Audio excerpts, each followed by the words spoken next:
M&MFinance gaining on an earnings beat. Strong management commentary coming in too. Abhishek joins in with more details on the numbers. Abhishek.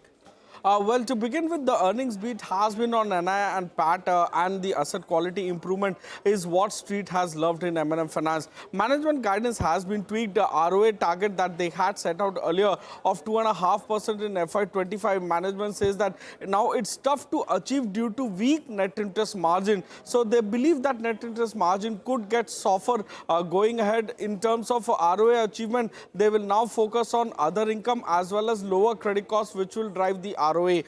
They have tweaked expected credit loss or ECL assumptions. So in their secured portfolio, they have withdrawn 86 crore of provisions, and that is what has led to ECL decline or ECL provisions decline in this quarter and helped the PAT this time around. So in Q3 FY24, net interest margin is at 6.8% versus 6.5% in the previous quarter. One of the rare lender to see a 30 basis point increase in net interest margin on a sequential basis. Asset quality has improved. Gross NPA ratio is at 3.97% versus 4.3% in the previous quarter. One of the best gross NPA ratio in last 34 to 36 quarters, so about 8.5 to 9 years. However, take it with a pinch of salt. They have stopped reporting as per RBI's requirement. So if at all they had reported as per RBI's requirement, the gross NPA would have been higher by 100 basis point or 1%.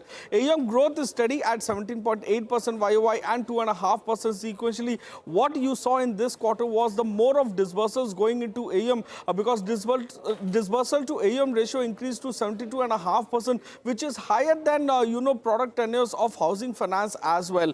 In terms of P&L performance, both the NI and PAT is a beat on our poll. Back to you. Okay, all right, got that. So I guess this is you've got to read between the lines for M&M Financial. Anyway, the market's happy with the immediate beat that it has got and that optical improvement in asset quality for what it's worth for now. Thank you very much, Abhishek, for the details. Now